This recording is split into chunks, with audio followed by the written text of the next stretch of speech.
Hi everybody, welcome to Girl Talk. We have lots of exciting guests today, as usual. But first we have this great tray of cookies, little Halloween and autumn looking treats. Yes. Those came from the River Food Pantry. We'll be talking with them later. Who knew that they had a bakery?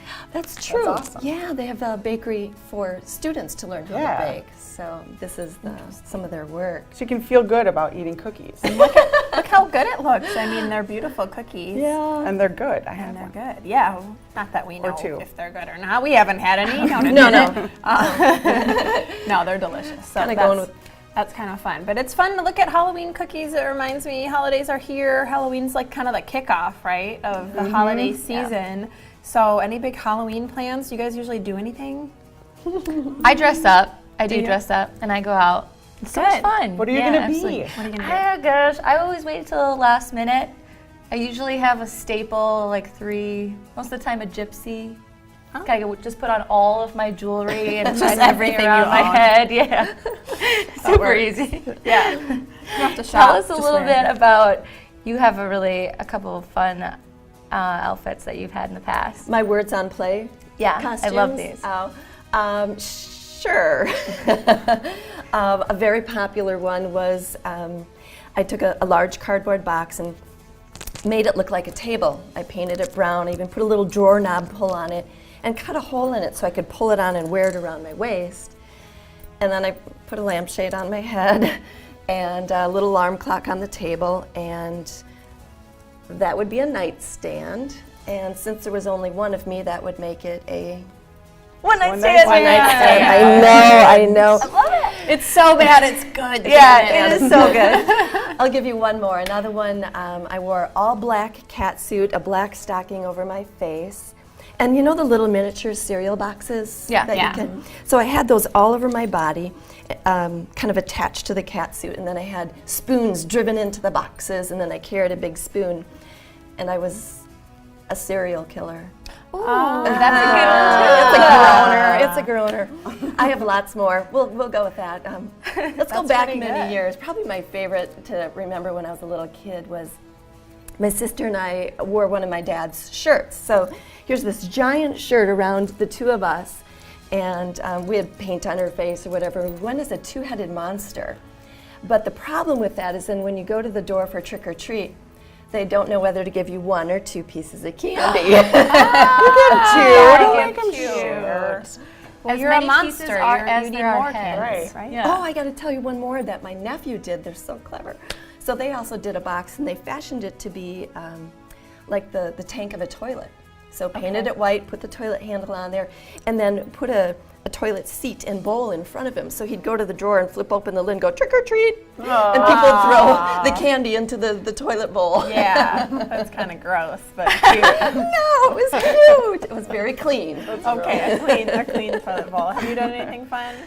Not really, no, but I like to hand out the candy. Yeah. See what the kids Toilet come bowl or away. not? Yeah. I have never lived in an area. I never went trick-or-treating as a kid, or maybe a few times, but I always lived in the country, so we always missed out on that.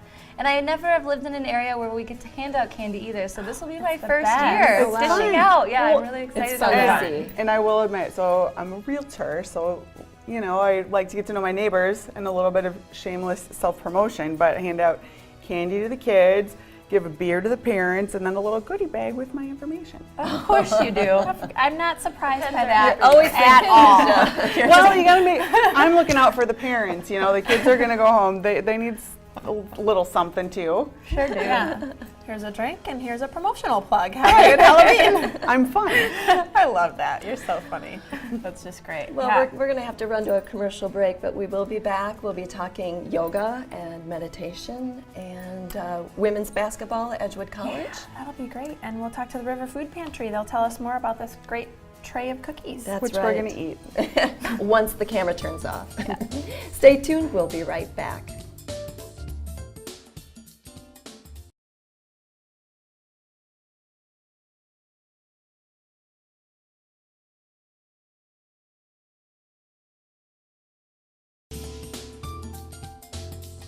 Welcome back to Girl Talk. We have got Pat Gallagher here from the River Food Pantry. Hello. Welcome. Thank you. Thanks for bringing us goodies. I brought goodies, We're yes. super excited about that. I've been drooling over them all morning. They look delicious. So with Thanksgiving holidays coming up, people are thinking about how to give back and get involved. Can you tell us a little bit how they can help out? Well, leading up to Thanksgiving, we're going to be open just our normal Okay. hours. We got 5 sessions a week that we allow people to shop at the River Food Pantry. But then we've got a special thing going on called the Gift of Gobble, Oh, where we're going to cute. try to feed everyone for Thanksgiving. That's Great. so nice. Yeah, So yeah. tell us more about the Gift of Gobble and exactly what that does. How does that help families in need? Well, there's 2 different parts to the Gift of Gobble. First of all, on the Friday before Thanksgiving, at the pantry, we'll serve a big Thanksgiving meal with all Oh, the trimmings great. and stuff. Yeah. The turkeys will be prepared by the culinary students at MATC. They'll do 35 turkeys for us. And then leading up to Thanksgiving itself, we'll be handing out turkeys to the people who shop at the River Food Pantry so they can have their own Thanksgiving At dinner at home, home yeah, and all the home-cooked fixings meal. as well. That's wonderful. That is so Great. fantastic, Yeah. and how cool to get MATC involved as well. Right. How many people do you think will be affected by the Gift of Gobble or be helped? We hope to give out 1,000 turkeys Oh my before this God. is all over, yeah, and all That's the a lot of trimmings for gobble. that. So yeah, that's a lot of gobble. It's a lot of meals, and you can get involved as well by making donations of turkeys or financial donations. I saw that on your website last night. Yeah, so it's Very cool. $25 will buy a turkey that we can hand out to a family in need. So nice. in addition to turkeys and money, of course, what else is needed this time of year? How is Volunteers. it? Volunteers. Volunteers is always a Okay. big thing. Yeah, money. You mentioned it. I'm going to mention it again. Money can go a lot further than food Mm-hmm. because we get better prices than you do when you go to the grocery Sure. store.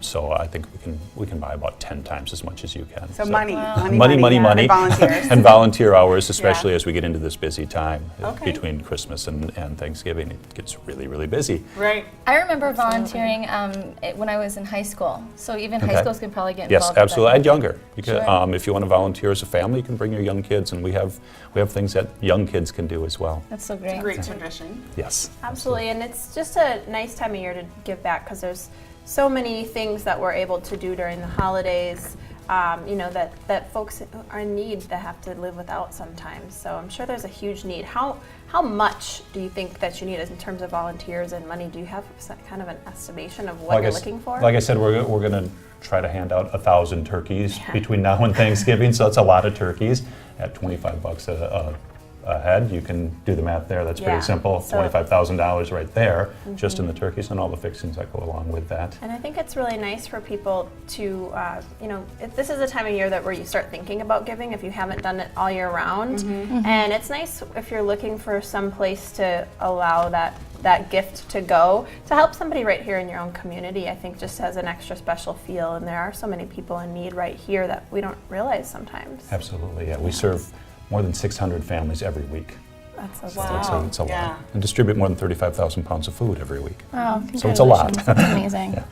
Anything else special going on right now? So, with so the River other thing that we Food have with Pantry? the River Food Pantry is we have a job training program. It's the River Bakery. And it teaches people how to become bakers so they can work in the baking industry. And so we're working to put people back to work. So as Christmas time approaches, the River Bakery students are putting together baskets that companies can hand out to their clients or to their employees or whatever. I brought some examples. Yeah, I was I brought some treats curious about along, that. so you can try them yourselves. But yeah, they're able to be ordered right now for holiday time. Do you take online orders, or We- do you we call will them be, yes. in? Yes, we will be taking online All of the orders. above. Yes, all of the Okay. above. So people can visit riverfoodpantry.org. Correct. Okay, and they can you can obviously donate there and also set up volunteer hours. Absolutely. Wonderful. Okay, so check it out. Let's give back with the River Food Pantry, and we will be right back with more Girl Talk with Matt, Cushion and Couch in a moment.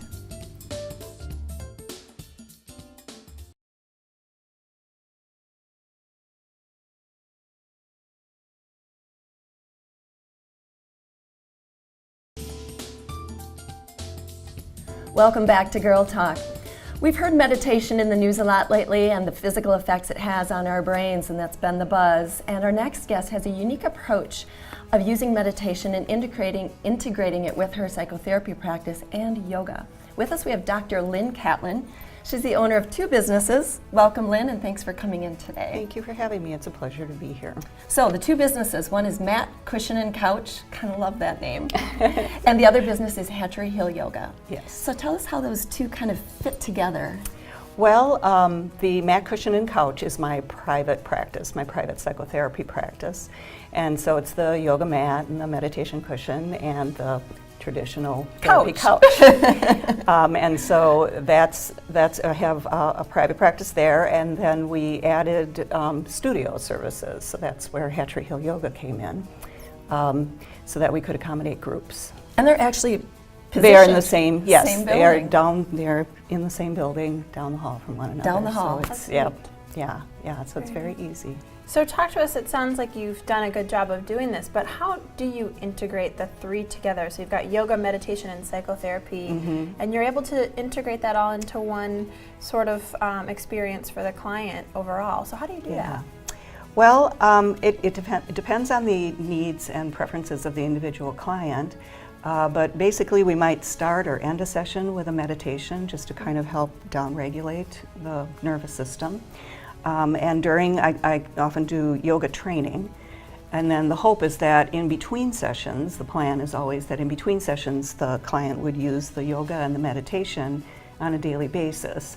And then we would go from session to session and check in, and it just really facilitates the healing process. Sure, I feel like this is like a cleanse for the mind, you Yeah. know, like Exactly.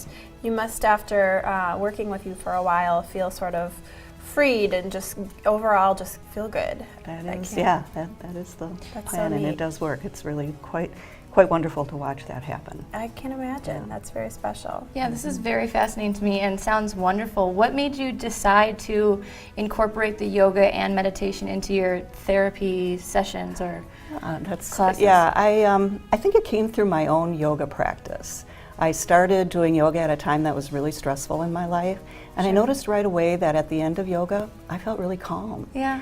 I thought, wow, there's something to this, and I think this could help my clients. But I wasn't a yoga teacher, so I would just recommend going to a yoga class.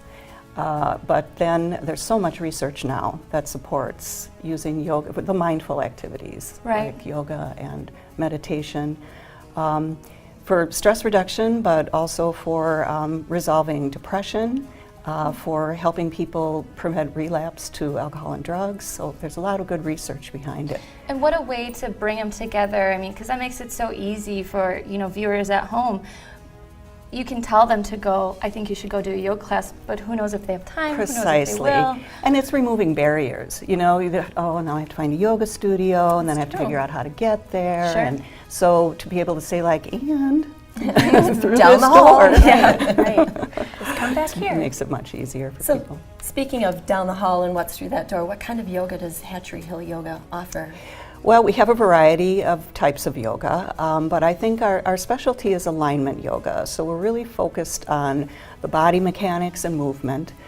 So it really works well for people who have maybe had an injury or are looking to kind of keep certain areas of the body moving well. Or even people that are new, when you're really into alignment, it tells them this is where your arm goes, right? Yes, And yes. helps them get into the right positions and feel confident and Yeah. competent. Very much, Yeah. yeah. So talk to us a little bit for folks at home who want to get involved. And for us now, I think we're all interested. This just Yay. sounds wonderful. How do we find a class, or what's the best way to get started with you? Well, we have a website, of course, and so that's hatcheryhillyoga.com. And we have a schedule of all of our classes. You can sign up for a class online, or you can drop in, whatever is convenient for you. And then on our website, we also have all of our clinic services. That would include my psychotherapy practice, and we also have Reiki, massage therapy, and physical therapy in our clinic. Oh, plethora. So You that's do a all on the lot. website. Yes, there's You do a busy lot. I place. imagine you're a busy woman, and to learn about all these things and provide such a neat service to your clients, that's very special. We appreciate you sharing Thank you. that. Thank you. It's been a blessing in my life. Well, thanks for coming in. Check out Lynn's Hatchery Hill Yoga or her psychotherapy practice. We will be right back with the Edgewood College basketball coach. We'll be right back. Thanks.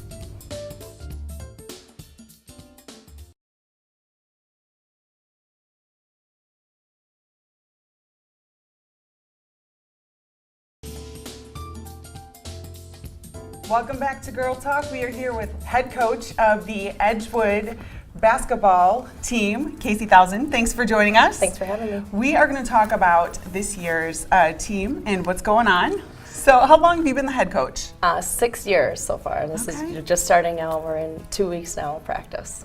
Congratulations. That's awesome. Thank you. And we should clarify, since this is Girl Talk, that we're talking women's basketball. Women's basketball. Yes, yes. And so Edgewood College, what's making it such a special place for you to work and to coach? Well, it's a great small community within the larger city. Obviously, we're right downtown Madison, but it's a lot of one-on-one with our players and with the students. And I also run the fitness center there, so it's kind of getting to know, the whole community besides just the women's basketball team. Yeah, that's nice when things are small enough that you can get to know everybody. Yes. Yeah, that's great. And where do most of the women that you recruit come from? After today, obviously, the three of us will be on the team, but no. Perfect. No, Come on over. no, you do not want me on your We got some height over here. I noticed that right away. They're all about an hour and a half right around Madison. We have kids from Dodgeville, we have kids from Franklin over Milwaukee, we have kids all the way up from Menasha, but typically about an hour and a half radius from Madison. Okay, so there's a little drive time there for some of them, but that's great. All pretty much locally. Yes, I yes, didn't know that. yes. Interesting. So who are the top returning players for this year? Well, we have 7 returners this year, and our top player is Mariah Hill. She's from Franklin. She's coming off of a very good year last year for us. She led our team in scoring, so we're really excited about her.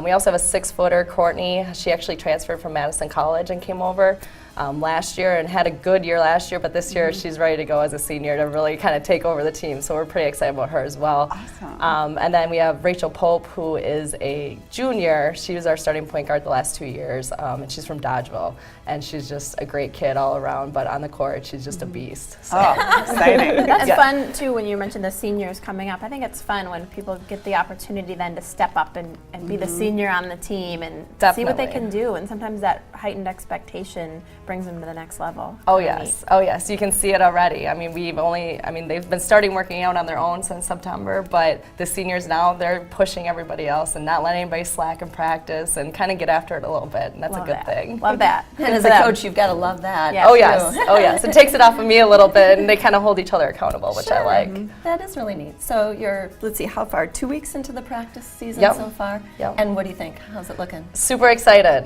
We've changed some things up this year. We're adding some new things. We had a couple transfers that came in too, along with our freshmen. So we're still trying to figure everything out a little bit, but our kids are working super hard, and they're just doing a really good job so far. That's wonderful. And let's talk a little bit about goals upcoming. So you mentioned that there's 2 weeks under your belt so far. There's a lot of season left. Oh yes. So do you have any goals for yourself and for your team kind of in place? Yes, I mean, we already talked about, right now it's just kind of figuring out our offense, figuring out our defense. We play, our first game's November 15th, which comes very fast Yeah. in these next couple Sneaking weeks. up on us, isn't it? Yes, but I mean, our first thing is just making sure we're ready for our first game right now. And then after that, taking care of business in conference and competing with their teams and knocking off those big teams that are ahead of us right now. We have one that's kind of our one team that we really want to get, and that's kind of our big goal. They haven't been beaten in a while in our conference, and we're ready for them, I think. Absolutely. Can we Well, say who that's that cool. Wisconsin Lutheran. Well, it's nice to have that, like something you're going after, when you've got a team that really challenges you and takes your whole team to the next level. That's what it's all about. That's competition, right? You've got your teams that you kind of set your sights on, and that might be the one that's just a little bit tougher, maybe a little out of your league, and then when that win comes, if it does, how sweet is that victory? Oh, it's awesome. It was awesome. We were that close last year. They ended up beating us on a last-second shot. Oh, that just Right at the buzzer, so Yeah. our girls are like itching to get that back again. But That's so those are the neat. fun games to really go and watch, though, because everyone's so invested in it. Yes, yes. And does it do a lot for the team when they have a lot of people cheering and in Oh attendance? yes, oh yes. And if you've ever come to the Edge Dome, you guys should come over. But it's a place that echoes too. So the more people that you can get there, it heightens it just a little bit more. And once everything gets a little loud and just kind of goes with it, it's a great environment. The kids just really enjoy it, and we really use it to our advantage. So. I imagine the energy just kind of feeds off of Everyone, yes, yes. I can only imagine what it's like to be in that court. I never played basketball. It's great. It's a lot of fun. So if viewers at home want to check out the schedule so that they can attend and all that good stuff, they can just go right to edgewoodcollegeeagles.com. Yep. Our schedule's on there. It's already up and ready to go. So yeah, we're just waiting for that first game. And they could like you on Facebook too. Oh, That'd yeah. be another way to Yep. stay in the loop. Yep. Okay. Absolutely. So, what do those practices look like? Can you give us kind of some inside, knowledge on what some of those practices look like? I mean, it must take a lot to prepare yourself for games. So, is there like certain drills that you repeat frequently, or do you kind of Yes. just wing it? Talk to us. We don't wing it. That'd be me. I'd go in and be like, all right, let's practice. Let's do something. No, it's a lot of prep, a lot of planning, especially right before games. We break down film, so we watch film for about a half hour on the opponent, on what they do. Literally breaking down into personnel too. If someone doesn't like going to their left, or if they're a left-handed shooter, just kind of little things. And then our game strategy is what we do. So come to practice, if we know that we can run on the team, we'll let the girls know that. If we know we can press them because they don't have very good ball handlers, we'll do that. If they're a three-point shooting team, you do different drills to kind of prepare for each team. So it's kind of, you kind of got to plan ahead a little bit. That right now, our first scrimmage is going to be next week, and so we're just kind of making sure that we have our stuff in and ready to go. But once we get into the thick of season, when we're really focusing on those teams, it's just whatever that team does, we kind of Interesting. So you cater to that. Yeah, you customize your practice Oh, yes. to who your opponent's going to be that week. Definitely. And hone Very in cool. on some of the details of your own team, then watching things back and seeing what you do. Oh, yes. I bet that's interesting in hindsight, watching yourself. It always is. Yeah. You know about that. Yes. So that's And just really cool. We do that with practice as well, too, where we tape practices. Like yesterday, we ended up taping our practice because we just put in our offense. So we want to show the kids, okay, this is a really good thing to do. This is not Yeah. so much. Let's tweak that or change that. Wow. But yeah, we just So, gotta. so exciting. It is. Yeah, it is. well, I can't wait to. I'm going to go to the Wisconsin Lutheran game and watch you guys kick some butt, some Eagle butt. Well, thanks for watching Girl Talk this week. Tune in next week, and we'll see you soon.